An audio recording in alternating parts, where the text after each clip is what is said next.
And now it's my great pleasure to call Dr. Bernard.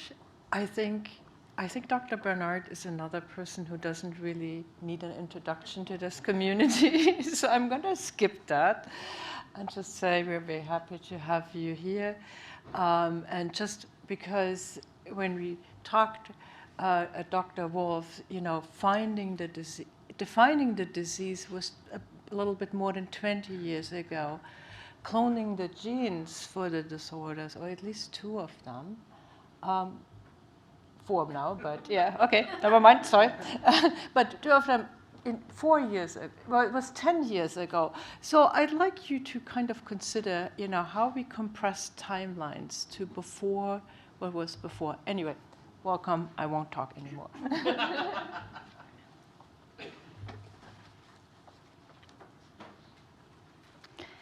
Okay, thank you, Valérie, for the kind introduction. I'm very happy to be here. I think it's an amazing conference, and I want to congratulate the foundation for this. I think it's been lovely. So, my title is here, but I've decided to expand it a little bit. I'll explain why after. So my disclosure, have done some consultancy for some pharma company. I got some research grant from Takeda. I'm involved in several clinical trials as a PI or a sub-investigator. And I'm on several scientific and medical advisory board from family foundations. So a lot of what I'm going to say is a repetition from before, but sometimes I find that it's helpful.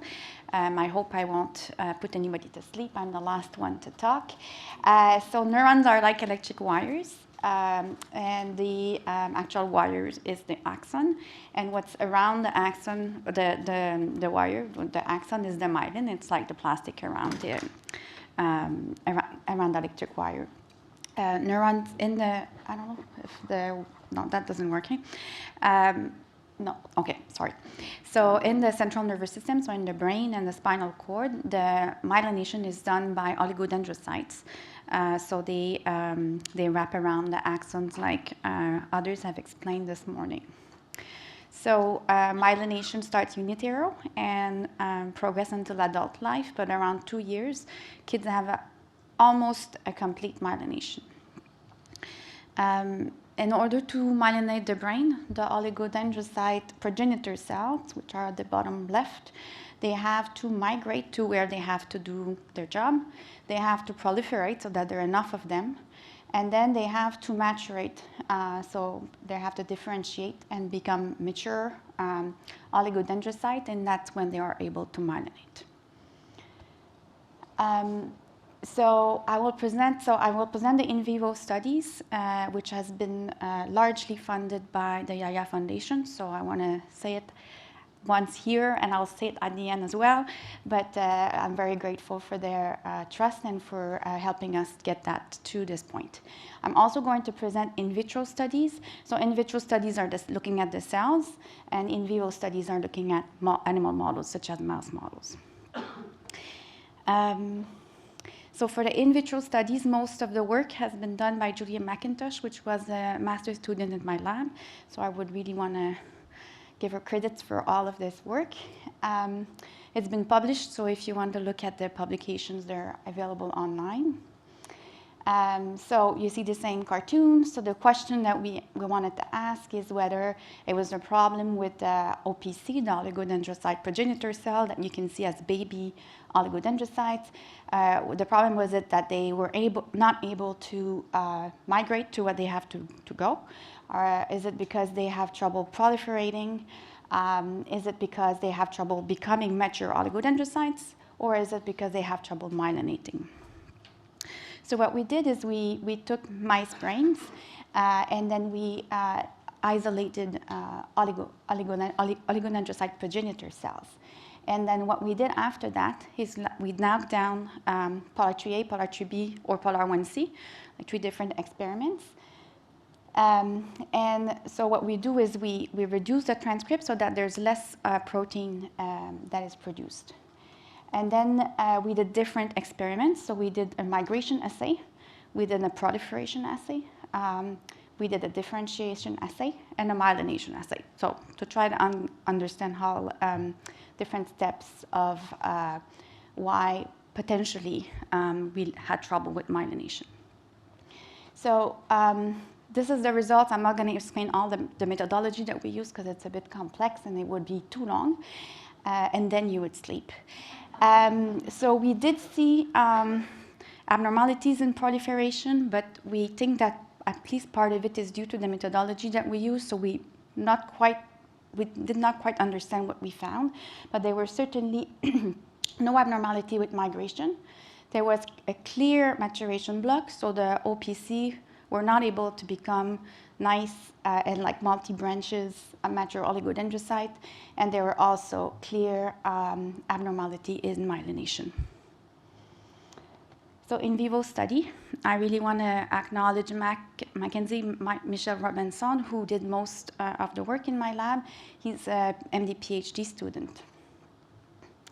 So background information about mouse model, you may already all know this because you had an amazing talk from Dr. Willis, but I will give my 2 cents for this.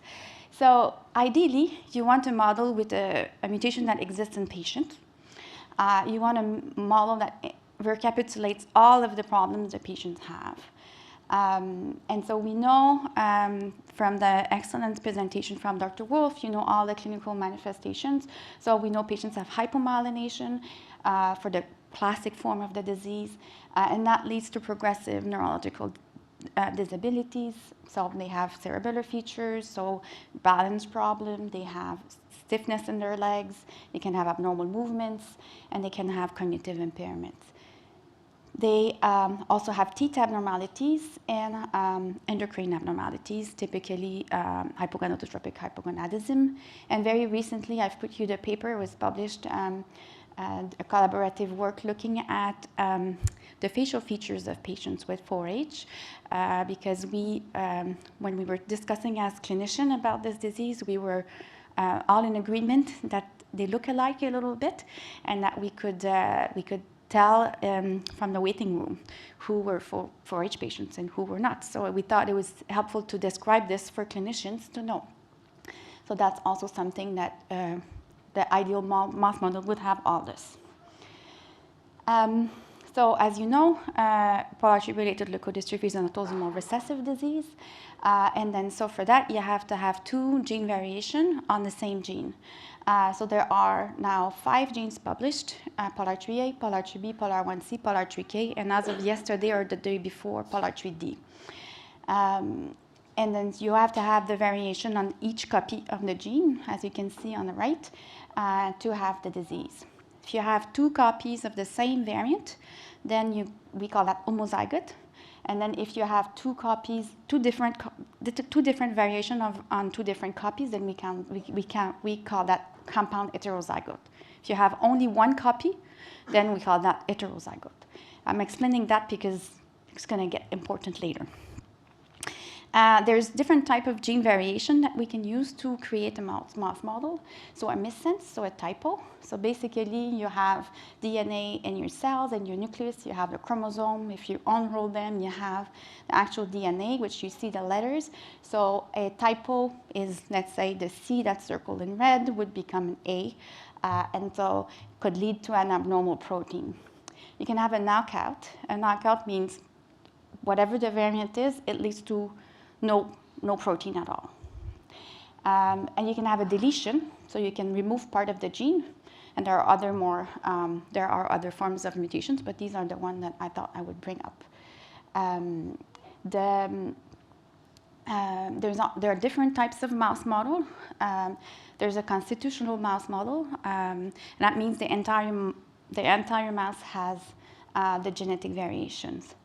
There's conditional mouse model, so you pick the cells in the body that you want to have the variant in. And then you can also have inducible models, and then for this you decide exactly when the mutation is going to happen in the mice. And then you can do combination of that. You saw that with Dr. Willis's presentation. So previous mouse studies, Dr. Willis presented this, so I will be very quick. But if you have 2 copies of a knockout, so no protein, so it's embryonic lethal. If you have a typo, 2 different typos that were tried by my former supervisor, Dr. Bray. If you have 2 different, one, the Quebec mutation in POLR3A, the top paper, lead to no phenotype. And then the one on the bottom, the POLR3B variant, is embryonic lethal. And so Dr. Willis's group were the first to develop a mouse model of the disease. It's a POLR3A mouse model, which he spoke briefly about, but it has 2 variants on each copy of the gene. And he targeted the oligodendrocytes, and then it has a growth phenotype. So not in my slide, it wasn't mentioned, but most kids are small with this disease, so that's amazing. Has neurobehavioral deficits, so that's also amazing. It has hypomyelination, so amazing. So a very good mouse model, especially in the context that it has been very difficult to generate this mouse model. It has minimal motor difficulties, but that's something we see in some patients, and it also has no dental abnormalities. So the approach that we decided to do is we got a POLR3B mouse model from a collaborator, and then we did a conditional, so in certain cells, and we targeted the OPC, the oligodendrocyte progenitor cells, so the baby oligodendrocytes, and we induced the mutation, so we decided when it happens, and basically it's a deletion at exon 10. It's published, it's available online, so you can have a look at it if you want to. So as I said, we excised exon 10. We used a PDGFR alpha-3 driver, which is the thing that we do to target the OPC. And then we gave the mice tamoxifen from day 2 of life to day 5 of life to trigger the mutation in those cells. So this is just a cartoon, like in the genes, you have exons, they're little box, and then what this mutation is a complete deletion of exon 10. So one of the things that we did is we look at human cells to try to understand what the impact of this variant was.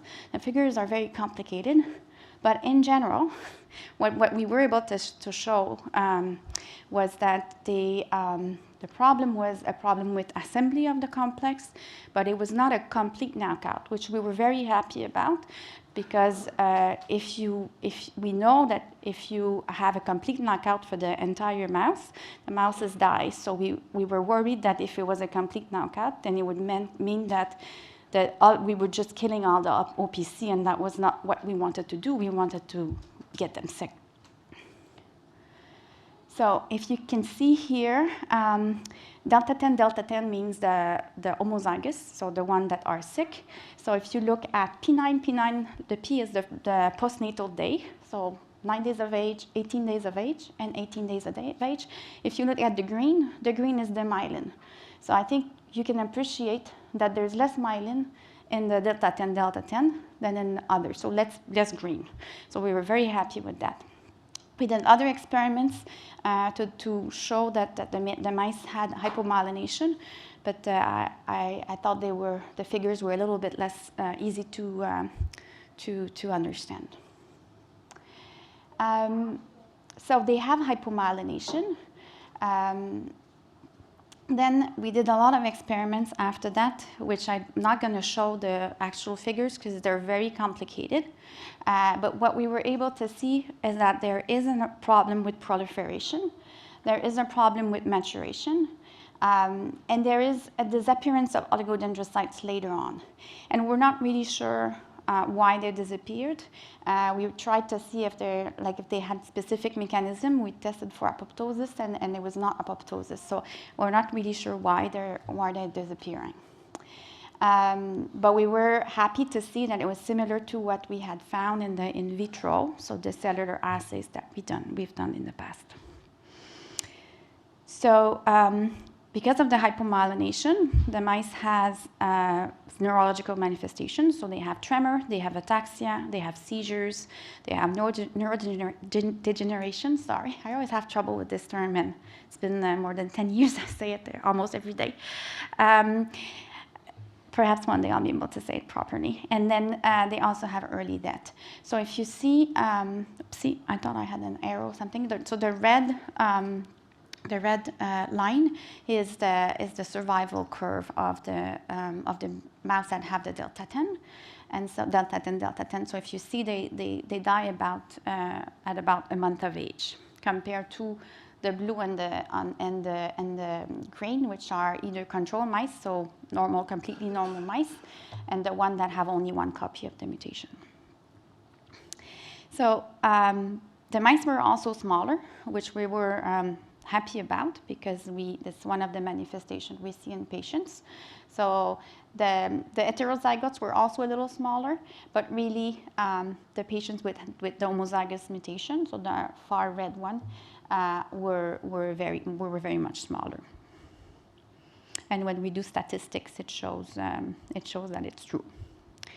So if you take pictures of their teeth, on the left side, you see that in some mice, so the first picture on top, they have no central incisors.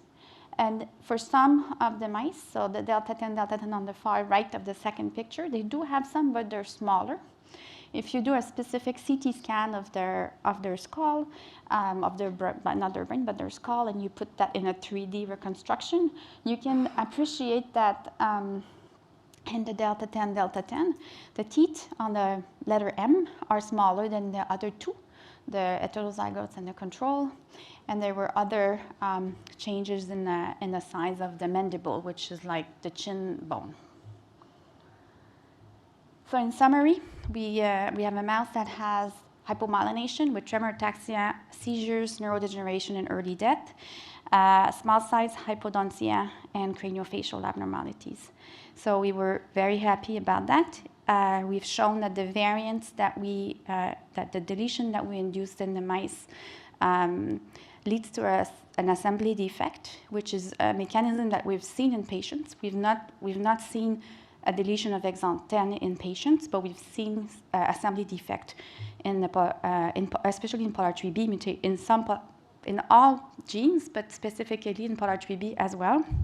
We've seen that the problem with the oligodendrocytes were not enough proliferation, difficulty becoming a mature oligodendrocyte, and problem with myelination.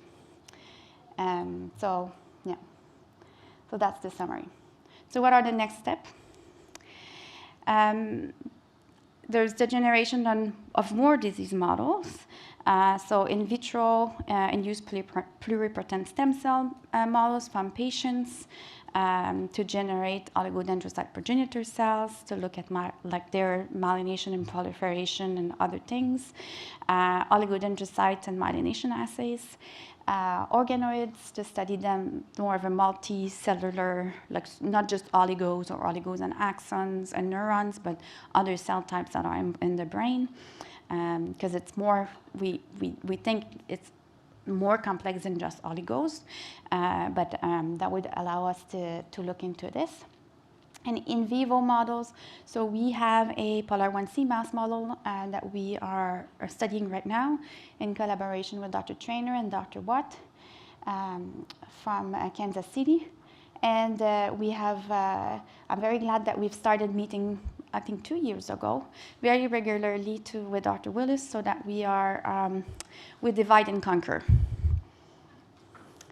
So therapy development, we've published a paper a couple of years ago about ideas of what could be done. But so in general, small molecule therapy can be an option. I'll talk about Riluzole a little bit later. I think some of you have sent me emails about this, so I will discuss it.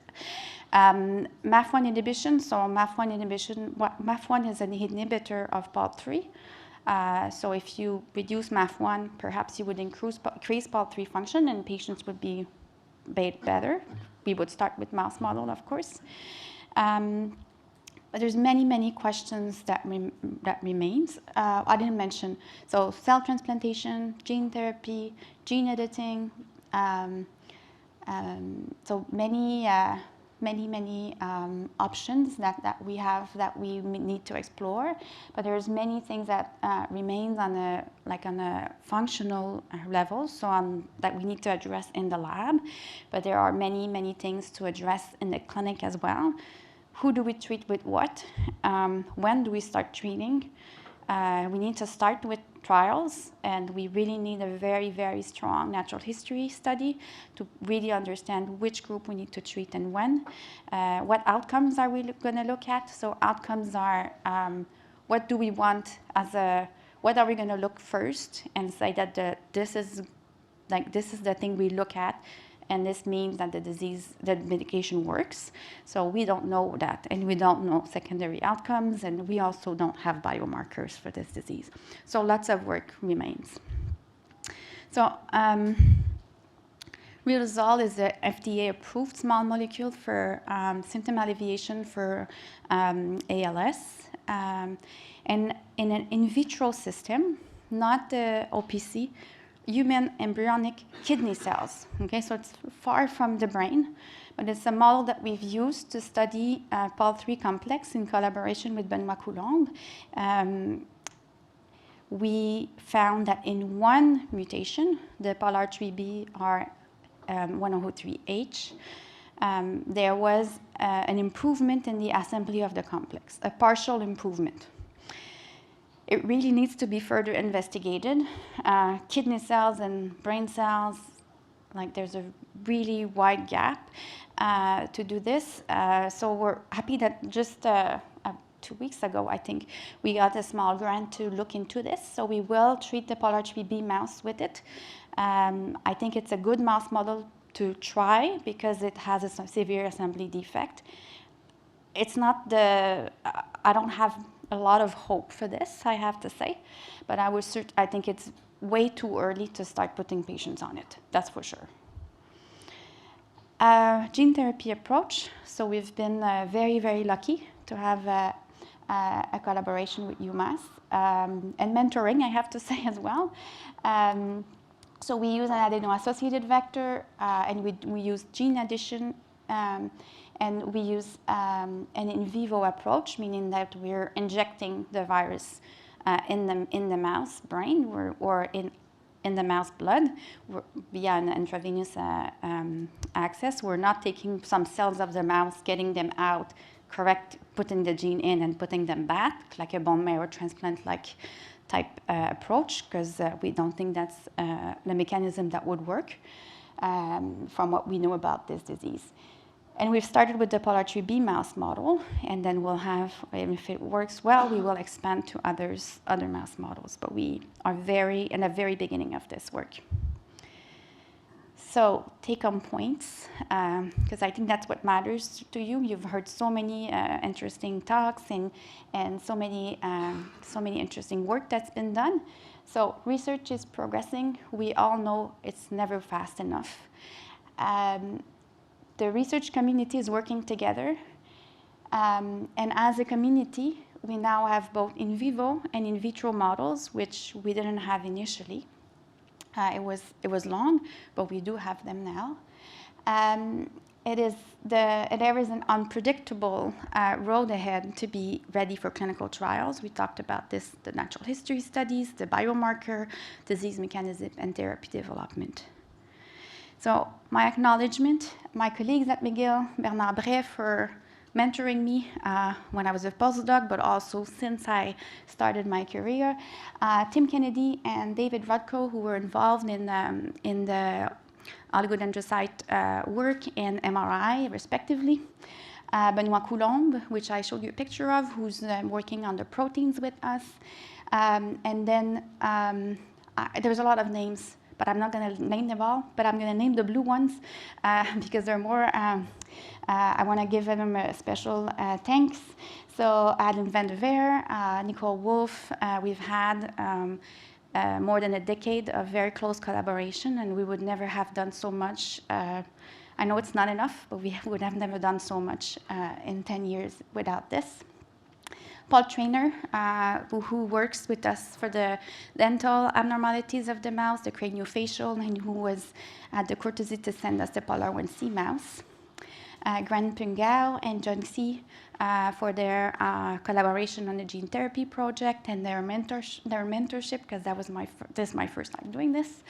And then my team, Mac and Julia, who are the one who did the mouse models and the OPC work, and Batul, who just came in the mouse team. I have other amazing graduate students who are working on the iPSC model of 4-H or a related disorder. Alexandra and Samuel. Adam, I think some of you know, he's working on the burden of disease and access to care around the world to see if there's something we can do to improve patients' journey.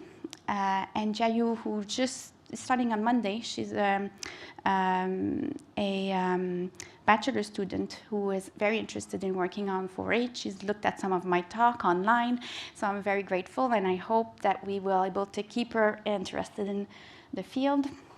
Gabrielle Lambert and Amitis Mirchi, who both are a neurology resident, a pediatric neurology resident, and they have done some work or will do some work on natural history and clinical features of patients with 4-H.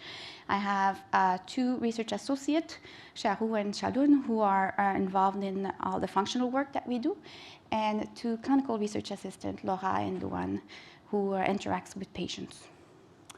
I want to thank again the Yaya Foundation for funding this work. I want to say a special thanks to the Talman family and the Leuko who gave us the starting funds to develop the mouse model. Every contribution is important. And then because of the contribution of those foundations and also the Montreal Children's Foundation, the Fondation du Grand Défi Pierre Lavoie, and the Foundation Les Amis d'Eliott, we were able to secure a Canadian Institute of Health Research grant like 2 weeks ago or 4 weeks ago to continue this work.